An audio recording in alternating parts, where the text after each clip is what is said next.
ഇടുക്കിയിൽ വീണ്ടും കാട്ടാന ആക്രമണം. ശാന്തൻപാറ തോണ്ടിമലയിൽ ഒറ്റയാൻ വീട് തകർത്തു. സന്തോഷ് രാജയുടെ വീടാണ് ചക്കക്കൊമ്പൻ തകർത്തത്. വീട്ടിൽ ആളില്ലാത്തതിനാൽ വൻ അപകടം ഒഴിവായി. മാസങ്ങളായി തോണ്ടിമല പന്നിയർ മേഖലയിൽ കാട്ടാന ശല്യം രൂക്ഷമാണ്. തോണ്ടിമലയ്ക്ക് സമീപം ഒറ്റയാൻ വീട് തകർത്തു. ഇടീഗർ എസ്റ്റേറ്റ് ഭാഗത്ത് സന്തോഷ് രാജയുടെ വീടാണ് വെളുപ്പിന് 2 മണിയോടെ ചക്കക്കൊമ്പൻ എന്ന ഒറ്റയാൻ തകർത്തത്. സന്തോഷ് രാജിന്റെ 2 വയസ്സുള്ള മകൻ ലിയോൺസണുമായി ഇവരുടെ കുടുംബം തമിഴ്നാട്ടിലെ ആശുപത്രിയിലായതിനാൽ വൻ അപകടമാണ് ഒഴിവായത്. ആന നമ്മളെല്ലാം തമിഴ്നാട് പോയാറുണ്ട്. കൊച്ചിക്ക് സോമനം ചൊല്ലി തമിഴ്നാട് പോയാറുണ്ട്. ഇവിടെ വരുമ്പോൾ ആന വന്നത് ഞങ്ങൾക്ക് അറിയത്തില്ല.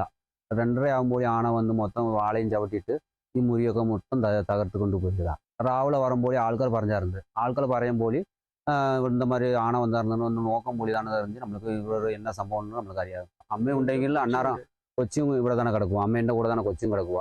അമ്മ ഉണ്ടെങ്കിൽ ഇന്നേരം അമ്മയ്ക്ക് ഒരു സംഭവം ആയിരിക്കുക. സാർ സന്തോഷ് രാജ്, ഭാര്യ ഷിബി, അമ്മ കന്യമാൾ എന്നിവരാണ് ഈ വീട്ടിൽ കഴിഞ്ഞിരുന്നത്.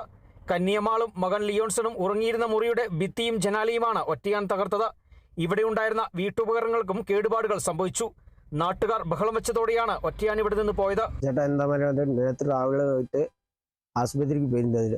ആശുപത്രി പോയിട്ട് കാലയിൽ 2 മണിക്ക് നൈറ്റ് ഒരു 2 മണിക്ക് വന്നിട്ട് ഇവിടെ സംഭവം നടന്നത്. 10 വർഷം മുൻപ് സന്തോഷ് രാജന്റെ വീട് കാട്ടാനാക്രമണത്തിൽ തകർന്നിരുന്നു. അന്ന് പുല്ലുമേഞ്ഞിരുന്ന വീടിന്റെ അതേ മുറിയാണ് ഇത്തവണയും കാട്ടാന തകർത്തത്. അന്നും ഇവരുടെ കുടുംബം തലനാരിഴയ്ക്കാണ് രക്ഷപ്പെട്ടത്.